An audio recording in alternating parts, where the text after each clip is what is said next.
Woo!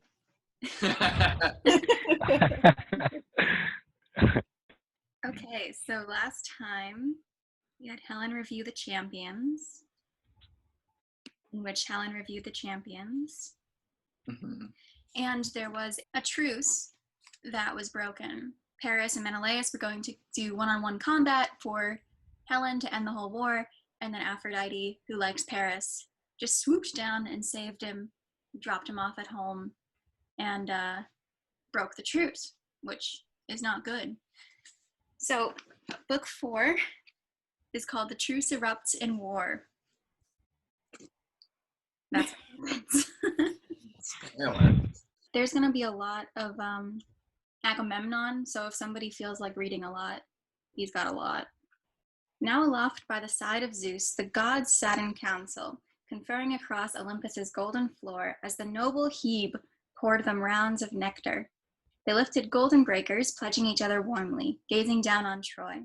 But abruptly, Zeus was set on infuriating Hera, courting her fire with cunning, mocking taunts. It's a very healthy relationship. So, those two goddesses there are Menelaus' defense, Hera of Argos, Boeotian Athena, guard of armies. Look at them sitting apart, watching the dueling, so they take their pleasure. But Aphrodite here, with her everlasting laughter, always stands by Paris and drives the deadly spirits from her man. Why, just now she plucked him away. She saved his life when he thought his end had come.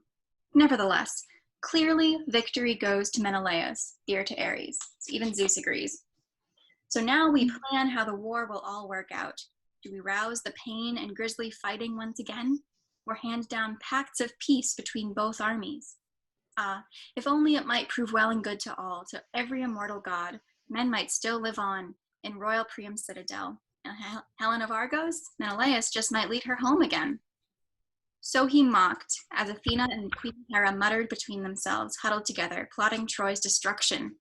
True, Athena held her peace and said nothing, smoldering at the father, seized with wild resentment. But Hera could hold the anger in her breast no longer, suddenly bursting out. Dread Majesty, son of Kronos, what are you saying? How can you think of making all my labor worthless, all gone for nothing? Mortal labor, the sweat I poured, my horses panting, spent from launching Achaea's armies, heaping pains on Priam and Priam's sons. Do as you please, but none of the deathless gods will ever praise you. Rising in anger, Zeus, who drives the storm clouds, thunder. I took the first Zeus by accident. Who wants to be the Zeus? Insatiable Hera, how great are the pains that Prima and Prima's sons have heaped on you, that you rage on relentless, forever bent on raising the well-built heights of Troy. Only if you could breach the gates and their long walls and devour Priam and Priam's sons and the Trojan armies raw, then you might cure your rage at last. Well, do as you please. But in the days to come, don't let this quarrel breed some towering clash between us both, pitting you and me in conflict. One more thing, take it to heart, I urge you. Whenever I am bent on tearing down some city filled with men you love, to please myself, never attempt to thwart my fury, Hera. Give me my way, for I gave you this, all of my own free will, but hardly willing. No, of all the cities under the sun and starry skies, wherever men who walk the earth have dwelled, I honored sacred Ilium most with my immortal heart. Priam and the men of Priam, who hurls the strong ash spear, never once did my altar lack its share of victims, wine cups tipped, and the deep smoky savor. These are the gifts we claim, they are our right. Okay, so just like how the title of the chapter spoiled the chapter, Zeus spoiling the fact that he's going to allow them to sack Troy. Not yet, obviously, but eventually. After this book is over, actually, they're going to sack Troy. He likes Troy quite a bit, but whatever. Gotta make his lady happy. And Hera the queen, her eyes wide, answered, Excellent. The three cities that I love best of all are Argos and Sparta, Mycenae, with streets as broad as Troy's. Raise them, whenever they stir the hatred in your heart. My cities, I will never rise in their defense, not against you. I'd never grudge your pleasure. What if I did protest, forbid you to raise their walls? What good would protest do? You are far stronger than I. Still, you must not make my labor come to nothing. I am a god too, my descent the same as yours. Crooked-minded Cronos fathered me as well, the first of all his daughters, first both ways, both by birth and since I am called your consort, and you in turn rule all the immortal gods. So come, let us yield to each other now, on this one point, I to you and you to me, and the other deathless powers will fall in line. But quickly, order Athena down to battle now, into the killing ground of Trojans and Achaeans, and see that the Trojans break the sworn truce first and trample on the Argives in their triumph.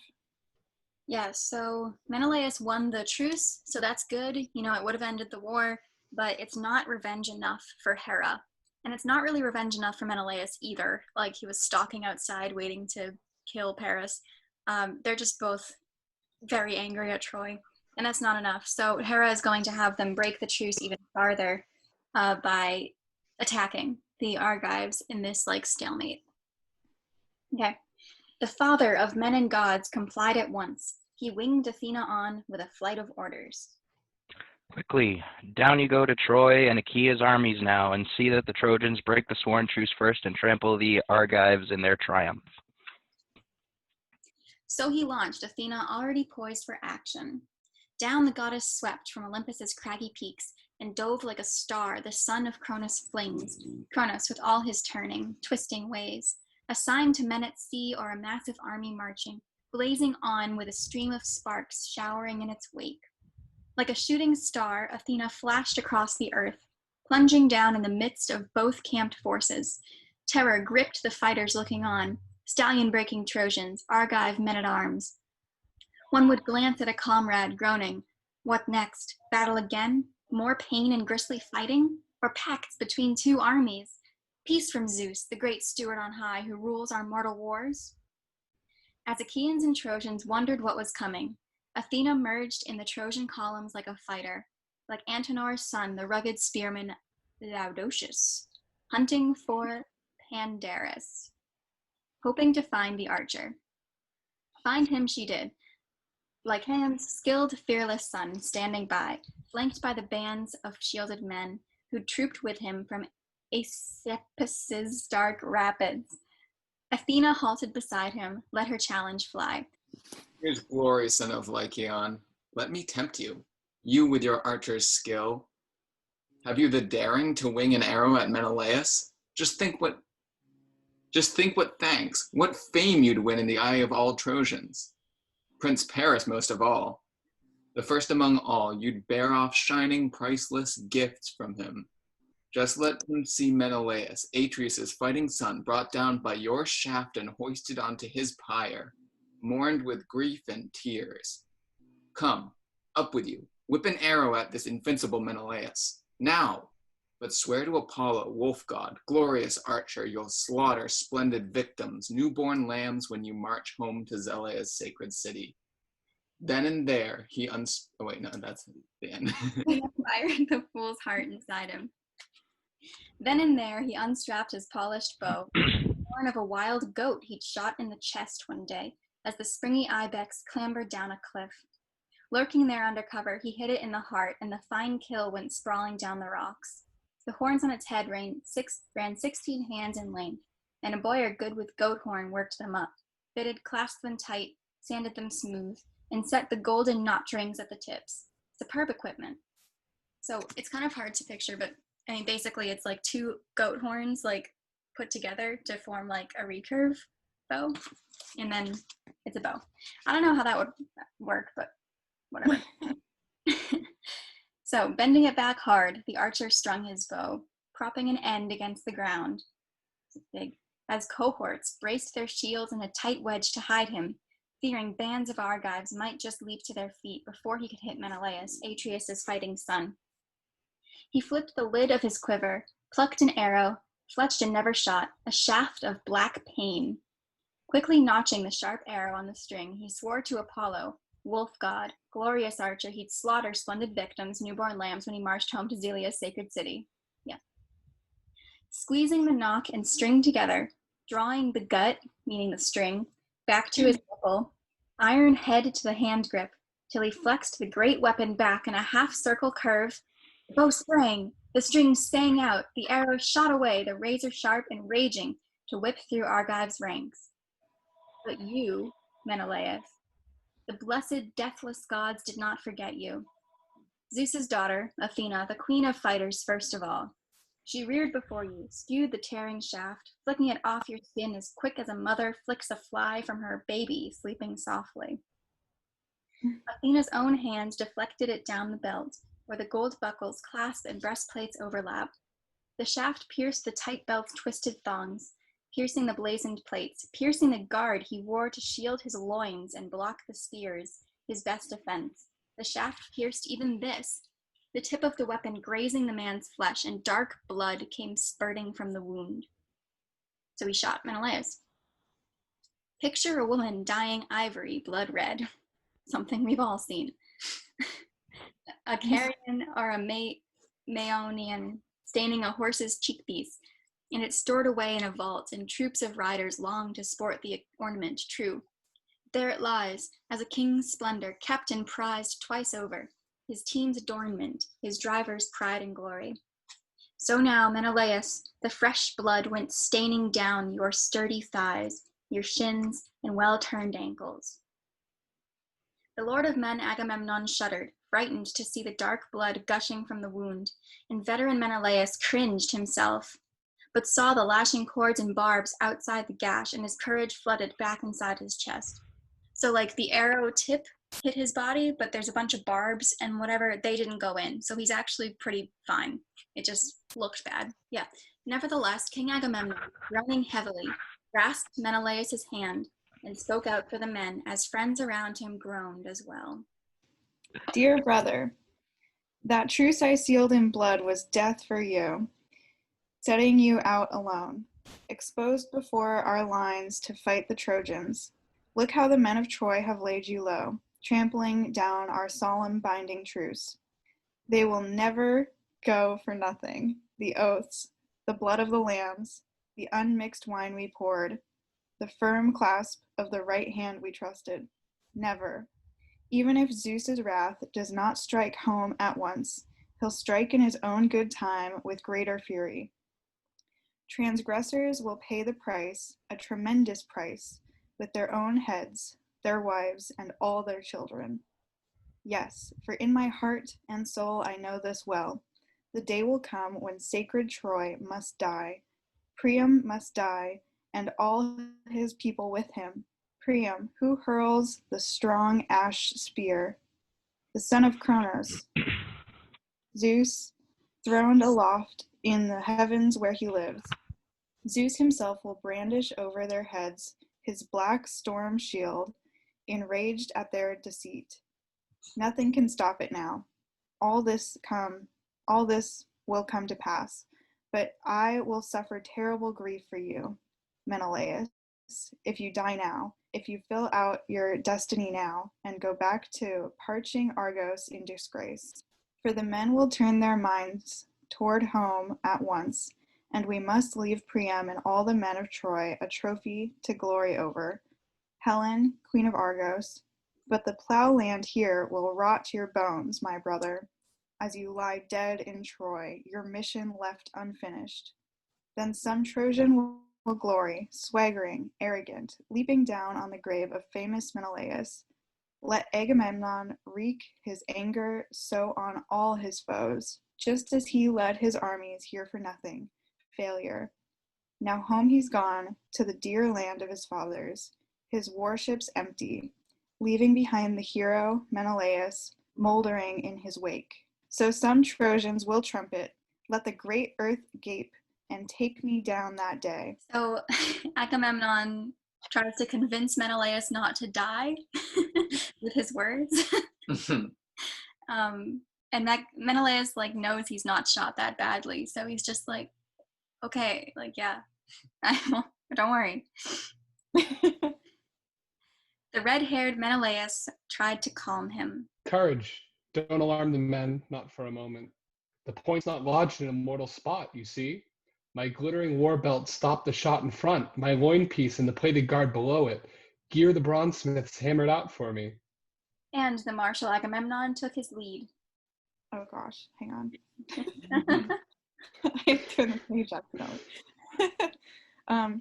Pray God you're right, dear brother Menelaus, but the wound, a healer will treat it.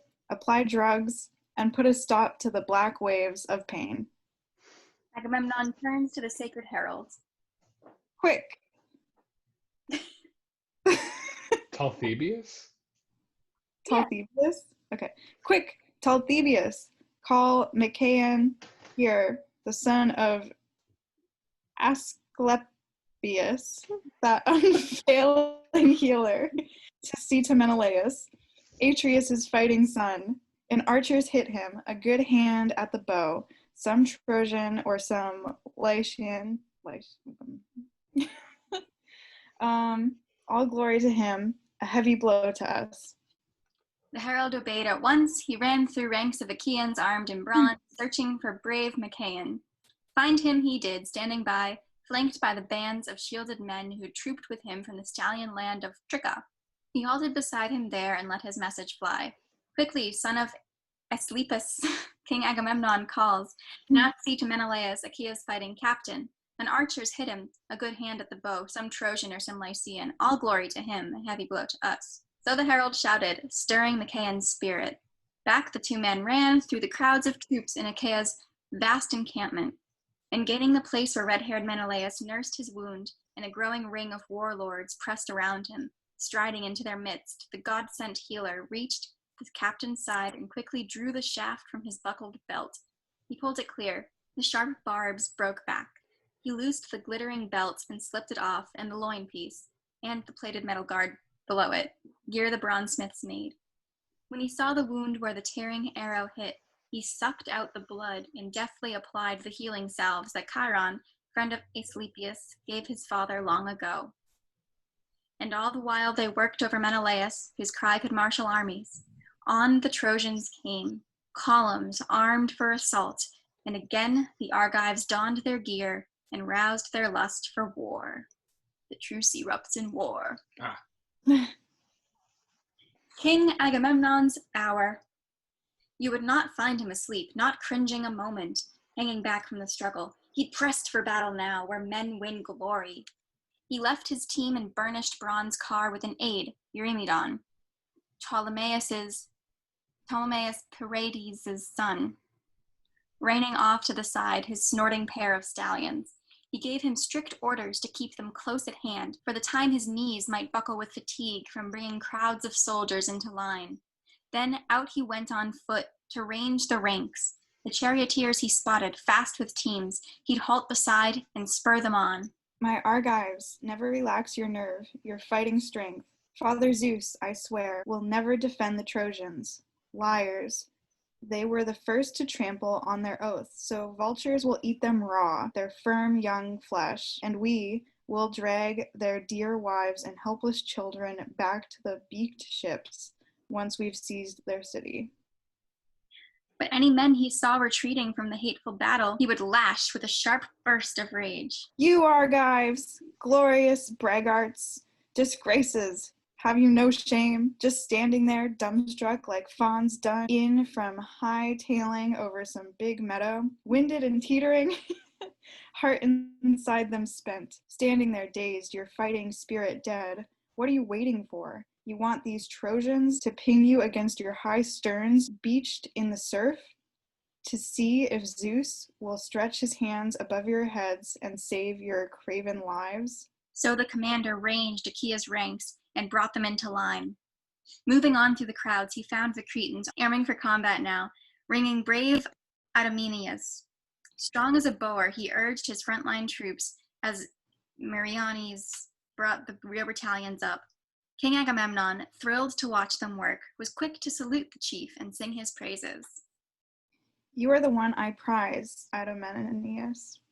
More than all, more than all our Argive fighters, fast with chariot teams, whether in war or action of any sort, or feasts where the ranking Argive warlords mix their bowls with the shining wine of kings. What if the rest of all the long-haired Achaeans drank their measure off? Your cup stands filled, always, brimmed like mine, when the will stirs you to drink. So now drink deep of battle. Be that fighter you claim to be in all the years gone by. Okay, so we're going to skip a little bit. He basically goes around and tells people, you're doing great. You're not doing so great. Time for war for a little bit. The important bits are that Nestor has a cool strategy in that he's not throwing he's telling his people, don't throw your spears, just like use them and hold on to them and stab people. It's better that way. Brilliant tactician. Yeah. Agamemnon's like, what a cool idea. Like, he's amazed by it. Agamemnon doesn't seem very bright. It took him like a good 10 minutes to figure out his son wasn't dead. Yeah. Just talking through it. They're brothers. They're brothers? Oh, whoops. But same idea.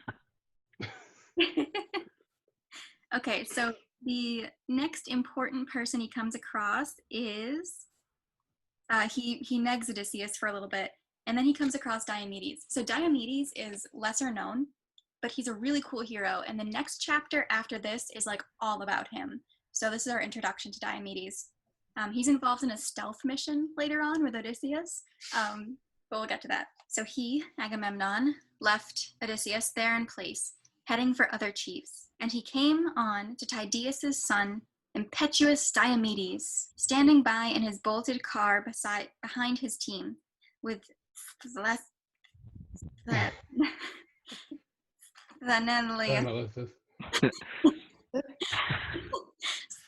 Sthenelus, whatever, flanked beside him, Hephaestus' son. And spotting Tydides there, Field Marshal Agamemnon gave him a winging burst of scorn. So Diomedes and Tydides mean the same thing. Dides, however you pronounce it, means son of. So he's the son of Tydeus. So his nickname is Tydides. And his real name is Diomedes. So Agamemnon is giving him a winging burst of scorn. What's this? You, the son of Tydeus, that skilled breaker of horses, why cringing here, gazing out on the passageways of battle? That was never Tydeus's way. Shy behind the lines, he'd grapple enemies, bolting ahead of comrades, or so they claim who watched him at his work. I never met the man myself, never saw him, but they say he had no equal. True enough, he came to Mechanae. Nice name. And you can also stop here, because basically for the next 2 paragraphs, he's like, your dad is awesome. Why aren't you as good as your dad? He doesn't even know his dad. Yeah, he's like, I never met the man, but he was better than you. Diomedes is like, oh yeah, I got a whole chapter about me. I'll show you. Just you. Dude, what? Dad doesn't even have a chapter. Right? Yeah. Does your dad have a chapter in the Iliad? I don't know. Taunting so. But steadfast Diomedes offered no reply, overawed by the king's majestic scorn. He's just like, what? Okay. Excuse me? But Capaneus' headstrong son lashed back in style. So Diomedes' bro is going to react to this. Oh, yeah, sure. Don't lie, Atrides. You know the truth. Say it. We claim we are far, far greater than our fathers. We are the ones who stormed the 7 gates of Thebes, heading a weaker force and facing stronger walls, but obeying the gods as signs and backed by Zeus. Our fathers? Fools. Their own bravado killed them. Don't tell me you rank our fathers with ourselves. Ooh. You're wrong. Our dads sucked. Yeah. You don't even know that. We're whack. We're actually cool. Yeah. And not seeing any irony there. These guys have a lot of daddy issues. Yeah. Dude, they got a lot of stuff to work through. They do. Yeah. That was Diomedes' friend standing up for him, but Diomedes himself kind of understands that Agamemnon's insulting was like motivation, or attempting to be motivation. Resolute Diomedes gave him a dark glance. Okay, someone now has to be Diomedes. Sit down, my friend. Be quiet. Listen to me. I don't blame Agamemnon, our commander-in-chief, for goading this combat-ready Argives into battle. The glory goes to him if the Argive fighters lay the Trojans low and take their sacred city, but immense grief is his if comrades die in droves. Up now, rouse the fighting fury. With that challenge, Diomedes sprang from his chariot fully armed and hit the ground. A terrific din of bronze rang from the captain's chest, striding toward attack. Fear would have gripped the staunchest man and made his knees give way. As a heavy surf assaults some roaring coast, piling breaker on breaker whipped by the west wind, and out on the open sea a crest first rears its head, then pounds down on the shore with a hoarse, roaring thunder, and in come some more shouldering crests, arching up and breaking against some rocky spit, exploding salt foam to the skies. So wave on wave they came, Achaean battalions ceaseless, surging on to war. These really lengthy metaphors are going to become more and more populous. Each captain ordered his men, and the ranks moved on in silence. You'd never think so many troops could march holding their voices in their chests, all silence, fearing their chiefs who called out clear commands, and the burnished, blazoned armor round their bodies flared, the formations trampling on. Not the Trojans, no. Like flocks of sheep in wealthy ranchers' steadings, thousands crowding to have their white milk drained, bleating non-stop when they hear their crying lambs. So the shouts rose up from the long Trojan lines, and not one cry, no common voice to bind them. So this is hinting at why the Achaean army is actually better than the Trojans. The Achaeans charge in silence so that they can hear their captains give them orders. Whereas the Trojans are yelling, like you picture in your head, just these battle cries. And that's cool and all, but it like doesn't a good army make. So that's part of the reason why Achaea is winning. Their tongues mixed and clashed. Their men hailed them from so many far-flung countries. Also, they don't all speak the same language because they called in their allies from different countries, so they can't even interact with each other effectively. Ares drove them, fiery-eyed Athena drove the Argives. And terror and rout means disorderly retreat, and relentless strife stormed too, sister of man-slaughtering Ares, Ares' comrade in arms. Strife, only a slight thing when she first rears her head, but her head soon hits the sky as she strides across the earth. Now strife, hurled down the river, hate, amidst both sides, wading into the onslaught, flooding men with pain. At last, the armies clashed at one strategic point.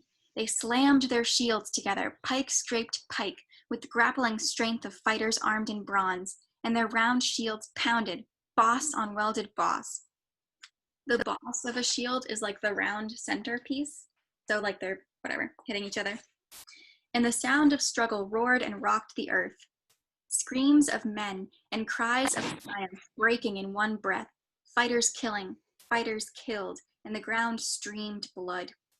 Wildly, as two winter torrents raging down from the mountains, swirling into a valley, hurl their great waters together, flash floods from the well springs plunging down in a gorge, and miles away in the hills a shepherd hears the thunder. So from the grinding armies broke the cries and crash of war. And Telamonian Ajax struck Enthymion's son, the hardy stripling Simoeus, still unwed. His mother had borne him along the Simois banks when she trailed her parents down the slopes of Ida to tend their flocks, and so they called him Simoeus. But never would he repay his loving parents now for the gift of rearing. His life cut short too soon, brought down by the spear of lion-hearted Ajax. So they give us these stories of the Trojans kind of to humanize them. At the end of the day, this is an anti-war story. And Homer kind of gives us all these details about the Trojans and how awful it is that they're dying. And he gives you the backstories of all these super minor characters to make you realize, like, oh, war is awful and all these people are dying. And they were real people. At first charge, he slashed his right nipple, Clean through the shoulder went the brazen point, and down in the dust he fell like a lithe black poplar, shot up tall and strong in the spreading marshy flats, and the trunk trimmed, but his head a shock of branches. A chariot maker fells it with a shining iron axe as timber to bend for handsome chariot wheels, and there it lies, seasoning by the river. So lay Anthemian's son Sisimonius, cut down by the giant royal Ajax. Priam's son, Antiphus, hurled at Ajax, the son of Priam, wearing a gleaming breastplate let fly through the lines, but his sharp spear missed, and he hit Leucus instead, Odysseus's loyal comrade, gouging his groin as the man hauled off a corpse. It dropped from his hands, and Lucius sprawled across it. Enraged at his friend's death, Odysseus sprang in fury. Helmed in fiery bronze, he plowed through the front, and charging the enemy, glaring left and right, he hurled his spear, a glinting brazen streak, and the Trojans gave ground, scattering back, panicking there before the whirling shaft. A direct hit! Odysseus struck Damocune. Priam's bastard son came from Abydos, Priam's racing stables. Incensed for the dead, Odysseus speared him straight through one temple and out the other, punched the sharp bronze point, and the dark came swirling thick across his eyes. Down he crashed, armor clanging against his chest, and the Trojan front shrank back. Glorious Hector, too, as the Argives yelled and dragged away the corpses, pushing on, breakneck on. But Lord God Apollo, gazing down now from the heights of Pergamus, rose in outrage, crying down at the Trojans. Up and at them, you stallion-breaking Trojans. Never give up your lust for war against these Argives. What are... Oh, you stopped. We can't hear you. his heartsick fury by the ships? Oh, dude. That's rough. We don't know what's rough. You cut out. Oh, really? Oh, shit. Okay, all right. I'll go back a couple lines. Stab them, slash their flesh. Achilles. Aw. No. Oh no, it's not. Too bad. It's too bad. Can't see anybody moving. Can you guys hear me? Yeah. Yeah? Yeah. No. Okay. Okay. Did it cut out again? It did. I can try one more time. One more time. Okay. All right. Up and at them, you stallion-breaking Trojans. Never give up your lust for war against these Argives. What are their bodies made of, rock or iron, to block your tearing bronze? Stab them, slash their flesh. Achilles, the son of lovely, sleek-haired Thetis. The man's not even fighting. No, he wallows in all his heart-sick fury by the ships. Yay! Yay! But yeah, so Yeah. Apollo broke the news to the Trojans. Guys, Achilles not even here. And they're like, oh. Dude, he's like mad shade. Yeah. It changes everything. So the Trojans are like, oh, we got this. Achilles isn't here. Yeah, Whatever. one guy isn't here. When we finally get to see Achilles in war, you'll understand why. He just cuts through them like it's grain. Kabobs them. It's insane. So he cried from far on the city's heights, the awesome god Apollo. But Zeus' daughter, Athena, spurred the Argives on. Athena, first in glory, third born of the gods, whenever she saw some slacker hanging back, she hurtled through the onset. Now, Amarynceus' son, Diores, fate-shackled Diores fast in a jagged rock, struck him against his right shin, beside the ankle. Pyrrhus, son of Imbrasus, winged it hard and true, the Thracian chief, who had sailed across from Aenus. Sure, that's not pronounced Aenus, whatever. Aenus? Aenus. Yeah. Aenus. Aenus? That sounds like you're, I don't know. Whatever. Dude, that Thracian. Okay. It can be anus if it wants to be.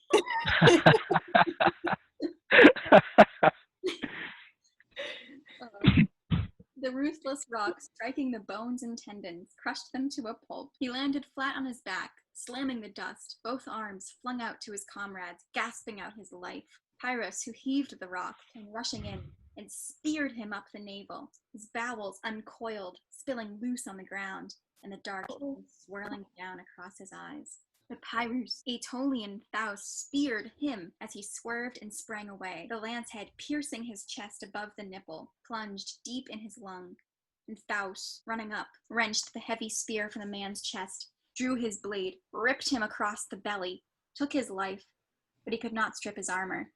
Look, there were Pyrrhus's cohorts bunched in a ring, Thracians, top-knots waving, clutching their long pikes and rugged, strong, and proud as the Trojan Thaus was. They shoved him back. He gave ground, staggering, reeling, and so the two lay stretched in the dust, side by side. A lord of Thrace, a lord of Apians armed in bronze, and a ruck of other soldiers died around them. And now no man who waded into that work could scorn it any longer. Anyone still not speared or stabbed by tearing bronze, who whirled into the heart of all that slaughter, not even if great Athena led him by the hand, flicking away the weapons hailing down against them. That day, ranks of Trojans, ranks of Achaean fighters sprawled there, side by side, face down in the dust. Ooh. The truce erupts in war. It has done so. Yikes. That's the first real bit of war that we see, and it's quite intense. And that kind of imagery comes back a lot throughout the war. Yeah. Can't wait. This is totally random, but some words were sticking out to me, one of which was nipples. And doing Control F on the Iliad PDF you gave us, Yeah. It is the book with the most nipples. There's 3 references to nipples, and I don't know why. Shafts. And oh, that's a fun one. Yeah, they mention nipples a lot in this book. Shaft is 109, so. Wait, how many total of nipple? 10. Oh, This wow. book 4 having 3 of them. Right. So Okay. it's just we have the most nipples in this chapter. Yeah, it's a lot, and I'm wondering. I know I was joking about it, but like, why? No. I guess it's like it's the only marker on your body, I guess. Like everyone knows where nipples are. Maybe like the ancient Greeks wouldn't know where like your spleen was or whatever, so they have to use a common marker. Gotcha. That would make sense. Do you guys want to see what other words are in the Iliad? Yeah. Did other words stand out to you, Alec? No. I didn't know if you guys had other words that stood out. Just shaft. Always shaft. Apparently that was a big hit because. And Aenus.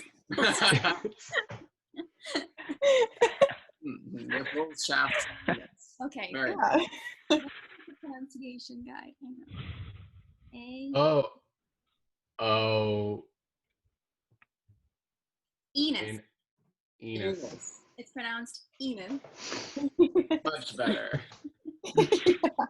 Someone definitely had an argument about that. They're like, we can't pronounce it that way. Yeah.